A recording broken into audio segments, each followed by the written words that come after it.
皆さんこんにちは、クライドです。皆さんはしおりを弾きましたか？それともこれから弾く予定ですか？原神のバージョン 5.1 では雷鳴の細菌子ことしおりが復刻することが決まりました。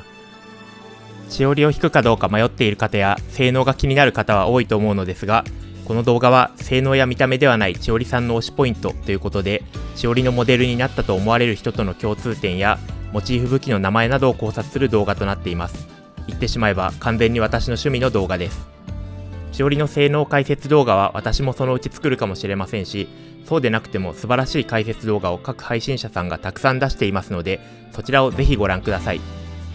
またキャラの考察などが苦手な方はここでブラウザバックをお願いします。それでは動画の本編を始めます。この動画ではしおりは宮本武蔵がモデル、2つ目が浦久見杉としおりとのつながりの2つについて話していきます。では早速1つ目から。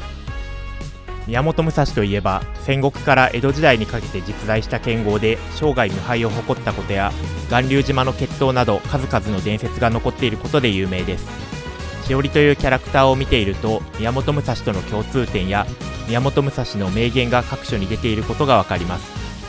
例えばしおりは刀を両手に持つ二刀流のキャラクターですが、宮本武蔵も二剣一流という二刀流をベースにした剣術の使い手でした。そしてしおりも宮本武蔵もその剣術を独自に編み出しているというのも共通しています。それからこれは偶然かもしれないですけど、宮本武蔵の養子の名前が宮本伊織と言い、しおりと名前が似ているのもちょっと気になるところです。ここからが個人的に一番好きなところなのですが、しおりの添付画面には宮本武蔵の名言がいくつか出てきます。まずは元素爆発にある一理に達すれば万法に通ずという言葉。これは何か一つのことを極めたらそのやり方は他のことにも応用できるという意味だと言われています。宮本武蔵は剣豪ですが、剣術だけでなく武具作成や絵画の腕も一流で、後に重要文化財となる絵をいくつも残しています。自身の書物でも剣の技術を磨くだけでなく他のことにも取り組むことを勧めています。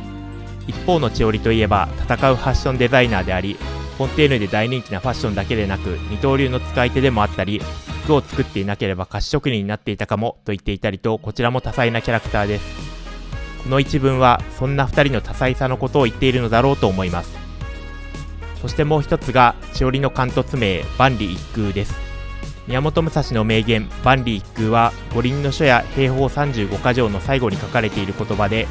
万里は遠く離れた場所を、一空は一つの空を表し、どれだけ距離があっても同じ空の下にある場所、ゴールに向かってブレずに努力することの大事さを意味していると言われています。一方しおりの万里一空は里の字が違っています。同じ意味と捉えることもできますが、断りという字やしおりの性格を考えると、世の中にはいろんな考えや理念、信念があるけど自分の考えをしっかり持とうという意味なのかなとも思います。他にも宮本武蔵は武器や構えにこだわらず、その場にあった武器を使えと説いていますが、しおりも布を切るのに刀を使えばいいというなど、この2人の性格には似通ったものがあります。ということで剣豪宮本武蔵が元になっているのではないかと思うしおりさん、やっぱりかっこいいですね。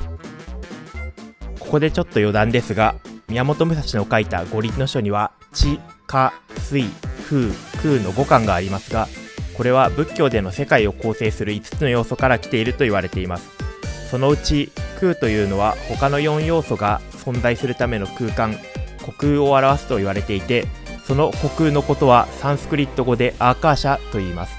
原神プレイヤーの皆さんなら多分どこかで聞いたことあると思います。また英語だとアカシックレコードっていう言葉もあるんですけれども、このアカシックという英語の単語はアーカーシャを英語にした単語でもあります。こういうちょっとしたつながりみたいなのも面白いですね。